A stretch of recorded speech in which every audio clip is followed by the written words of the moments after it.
Okay, Spencer's book, Robert Spencer. Um, he's written quite a bit about Islam.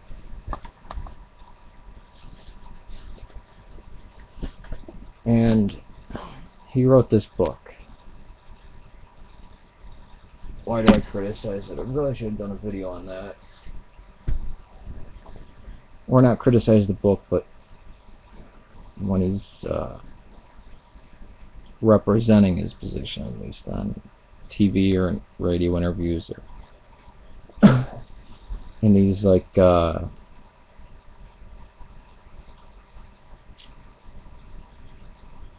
weird interviews that just get uploaded to YouTube and places like that,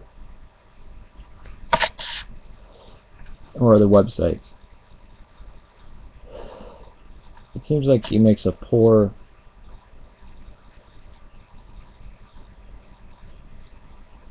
it's almost like a compiling arguments other people have made, and yes, he says that about that book. But when he represents the numismatic evidence, let's say, about Islam, talks about the first Islamic coins, and he says, well, there's a picture of a cross and a ruler on one side and the name Muhammad on the other. Well, my first thing, because I always play the devil's advocate, I was like, well, what is there a reason that, how could that be? Is it logical that could be, and history's not obstructing? Yeah, if the Muslims were just had set up an empire, or Muhammad, or the rightly guided caliphs, or the Umayyads, or whoever, and they were just taking Byzantine coins and stamping one side of them to say that, just so they could, I mean, they just had set up this huge empire, right? I mean, under 70 years, conquered a huge mass amount of land. So, of course, you'd see things like Star of David, or the menorah, or Zoroastrian fire symbols, or Mandan symbols, or Christian symbols on there. That's not unusual at all. So you can discount that, right? Yeah, if it was on the other side, unfortunately, all the early coins have depictions of people with crosses, and representing humans or animals, when it's done by your own hand, not by photograph, not by video, but when you draw it or sculpt it or shape it, or even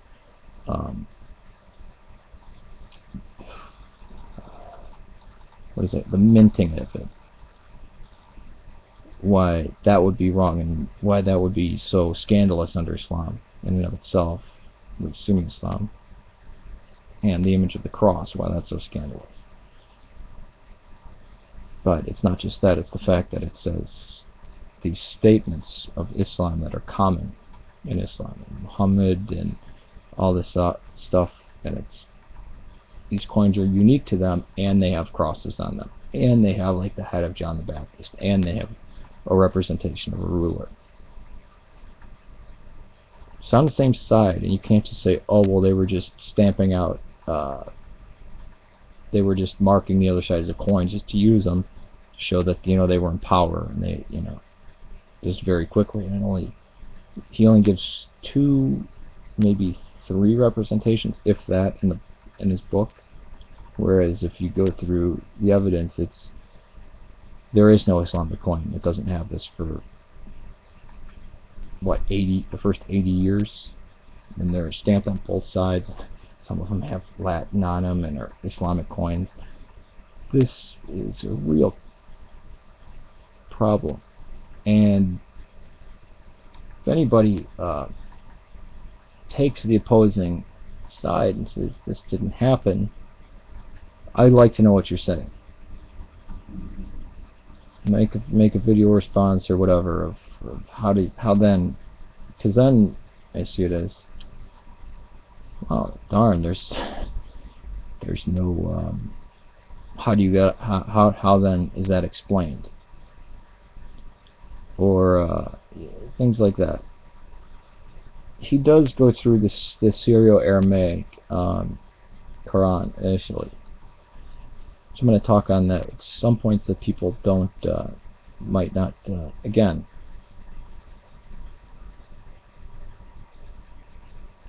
if you don't have that background, you might not understand why some of this stuff is very important.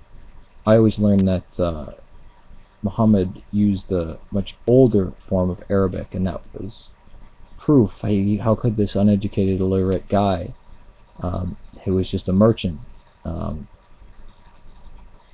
get, have this, it's so poetic, and it's a more kind of like if somebody who didn't know anything from the inner city started reciting Elizabethan English, right? Or stuff out of the King James when they couldn't even read and they had no access to Shakespeare plays. And like, wow, that's amazing, It can still be understood, but it's more poetic and it's more. Well, that makes me think. The first thing that was ever in it, the first book in Arabic, is the Quran. So if it's in this much older form of Arabic, and if you go back before the modern Quran,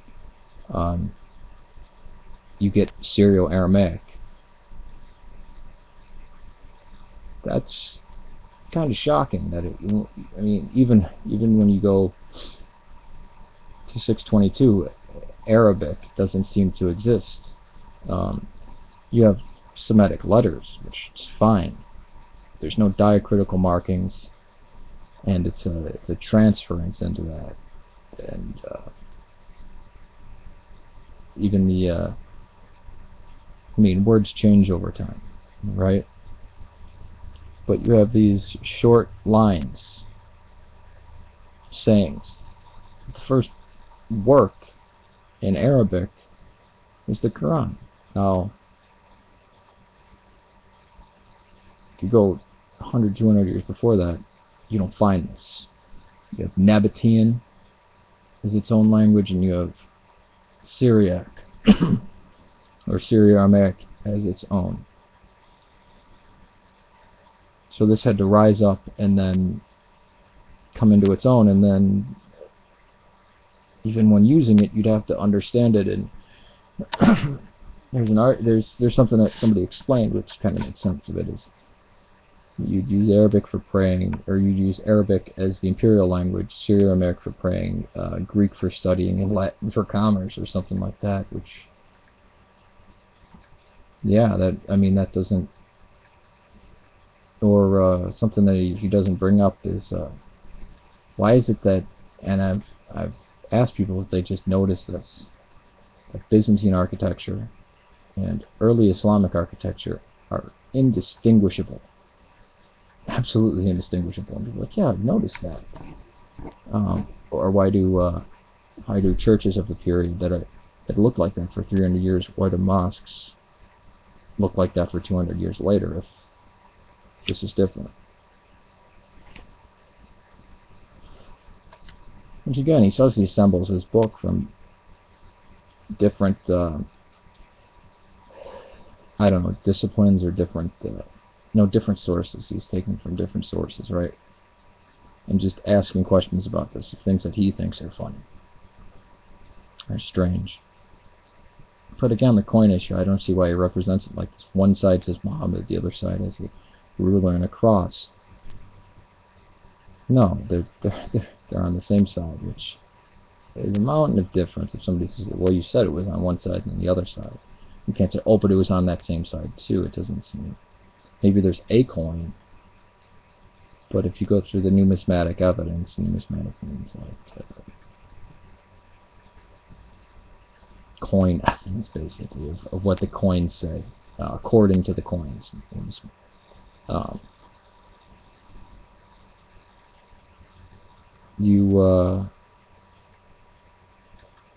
It's quite shocking. Or if you just don't go from anything written, if you go by what they find in archaeology, or even the scraps that they find that they can actually accurately date, anything that's datable that they find in archaeology, even if it's stuff that's written. You find these people acting very Roman. Not mentioning Islam. And nobody... There's a point where They're supposed to be conquering all this land, and nobody seems to notice or care that they're there. So where is Sharia law or any of this stuff? If for the first 150 years of Islam, it doesn't seem to be there.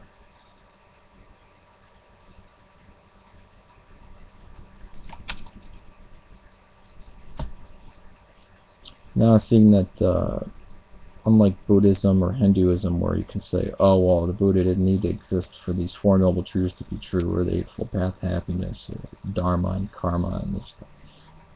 That, yeah, okay, Buddha was an actual historical character in his lifestyle, but it's not necessary for it to prove his existence to show that this is the way. I mean, it's not something that's necessary. The teachings are more important than what he did or where he went, so there can be even major discrepancies on that part. With Christianity and Judaism and Islam, not really, because they're saying this is based in history. With the Western Abrahamic faiths, you can't pull that. You can't. I'm not saying it's pulling anything with Hinduism or Buddhism. They truly are like that. It's not necessary for them to show that the Bhagavad Gita happened. It's just, if the truth of it is better, it doesn't matter about necessarily facts or that it even means to be factual. The Abrahamic faith is different. They're saying these happen in time. They give dates of kings, rulers, prophecy given to people that exist in time that are according to a specific society.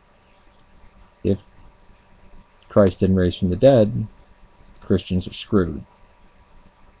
Or at least the Christianity that assembled the New Testament is screwed. If Muhammad didn't talk to God, or if Jibreel wasn't giving him surahs, Sunni Islam, as we understand it today, would be totally disrupted, and it would have to get chucked, because that's the claim that it lies on. And I don't think that's the claim that the Quran lies on. But at least the different collection of hadith. I don't know how to say that, because ahadith is plural, but I don't want to say hadiths. It sounds wrong, and I don't want to say hadith. It sounds like one.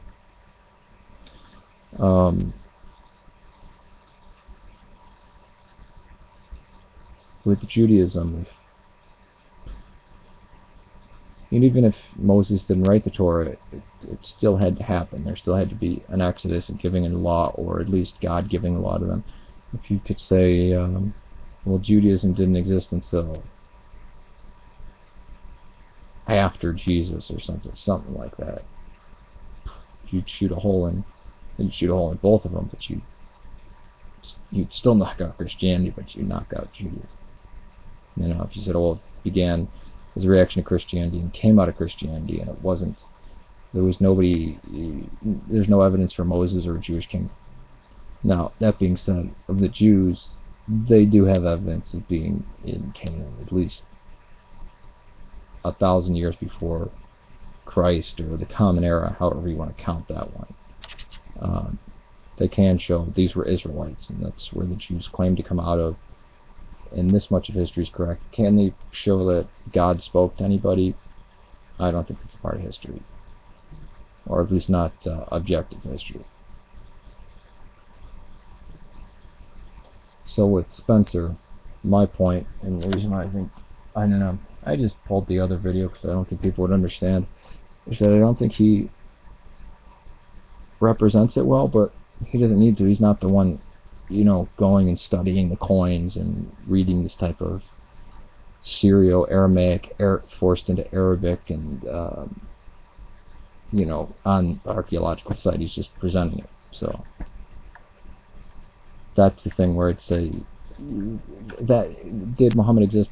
Again, he's not saying that Muhammad didn't exist, he's just raising issues. And I'd say that might be the first book you read, or maybe a book to read, but not that alone. If you're going to make any of those arguments or try to discuss that you would go more in depth to various other